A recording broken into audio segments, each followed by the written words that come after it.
Hello everyone, welcome to my another daily blog. আজকের ভিডিওটা খুব ইনফরমেটিভ হতে চলেছে। আশা করি তোমাদের ভালো লাগবে এবং কাজে লাগবে। তো দিনটা শুরু করলাম গরম জলে আদা আর লবঙ্গ দিয়ে ফুটিয়ে, সেটাই আমি খেয়ে নিলাম। আর সেটা গলাটা ধরে থাকলে সেটা থেকে রিলিফ পাওয়া যায়, তোমরাও ট্রাই করতে পারো। তারপরে মিষ্টি পাখিকে দিয়ে দিচ্ছি মধু আর তুলসী পাতা, কারণ যা ঠান্ডা পড়েছে বাচ্চাদের শরীরটা একটু গরম হওয়ার প্রয়োজন রয়েছে। কিন্তু মধুটা তোমরা বুঝে দেবে, রোজ যদি মধুর পরিমাণটা বেশি দাও তাহলে কিন্তু বাচ্চাদের পেট গরম হতে পারে।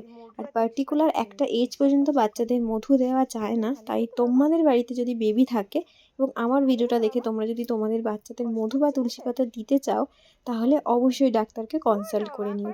মিষ্টি পাখি যেহেতু অ্যালোপ্যাথি ওষুধ খায় না, হোমিওপ্যাথির উপরেই ওকে রাখতে হয়, সেই জন্য ওকে মোটামুটি এই ছোটোখাটো এইসব জিনিসগুলো মেনটেন করে ওকে রাখা হয়েছে। ও যে খুব একটা সারা বছর সুস্থ থাকে এরকমটাই নয়, তবে এইগুলো খুবই ওয়ার্ক করে। একটা সময় পর্যন্ত আমি মধু ওকে দিতাম না, কারণ এখনকার বাচ্চাদের মানে আমরা তো ছোটোবেলা থেকেই মধু খেয়েছি, কিন্তু ডাক্তাররা বলে যে পার্টিকুলার ২ বছর পর্যন্ত ১ বছর পর্যন্ত বাচ্চাদের মধু দেওয়া যায় না। তো মিষ্টি পাখির এখন ২ বছর হয়ে গেছে, তাই জন্য ওকে আমরা এটা দিচ্ছি এবং এটা খুবই হেল্পফুল। তো তোমরাও চাইলে তোমাদের বাচ্চাদের সাথে এটা ট্রাই করতে পারো, কিন্তু অবশ্যই ডাক্তারকে আগে কনসাল্ট করে নিয়ে। তো আজকের ভিডিওটা এই একটা ইনফরমেশান তোমাদের সাথে শেয়ার করলাম। আরেকটা তোমাদের ভিডিওতে ইনফরমেশান শেয়ার করব, সেটা হলো তোমাদের মোস্ট ওয়ান্টেড একটা ভিডিও এটা। তোমরা অনেকেই আমার মিক্সড ভেজিসের রেসিপিটা চেয়েছিলে, তো আজকে সেম রেসিপিটা তোমাদের সাথে শেয়ার করছি না, আজকে অন্য একটা রেসিপি শেয়ার করছি। সেটা হলো মিক্সড ভেজিস দিয়ে আমি একটা চিকেন স্যালাড বানাচ্ছি। সেটার জন্য প্রথমে এই সমস্ত ইনগ্রেডিয়েন্টগুলোকে আমি রেখেছি গুছিয়ে, তারপরে সেগুলোকে সিদ্ধ করে নিয়েছি। 60 to 70% বয়েল করবে। ব্রোকলিটা অবশ্যই আলাদা সিদ্ধ করবে। তারপরে ডিমটাকে সিদ্ধ করে এরকম ছোটো ছোটো করে কেটে নেবে। চাইলে চিকেন দিতে পারো, নাও দিতে পারো।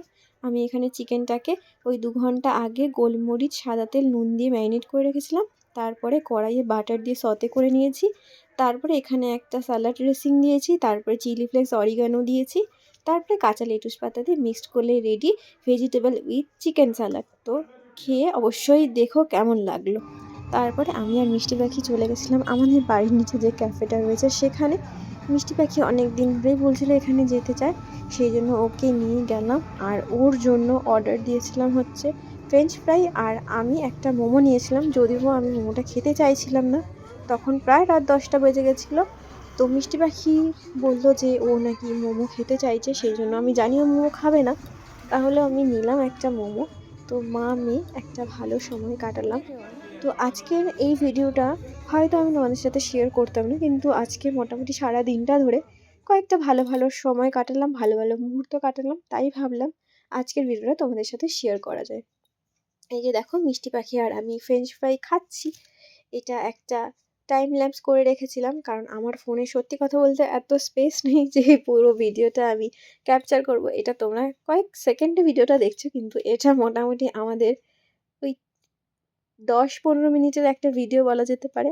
এই ক্যাফেটা একদম আমাদের বাড়ির নিচে, আর বেশ ভালো, অ্যাম্বিয়েন্সটা খুব সুন্দর। একদিন সময় করে তোমাদেরকে এই পুরো ক্যাফেটার একটা ভিডিও দেখাবো। তো আজকের মতো টাটা। কেমন লাগলো জানিও ভিডিওটা। সবাই ভালো থেকো, সুস্থ থেকো।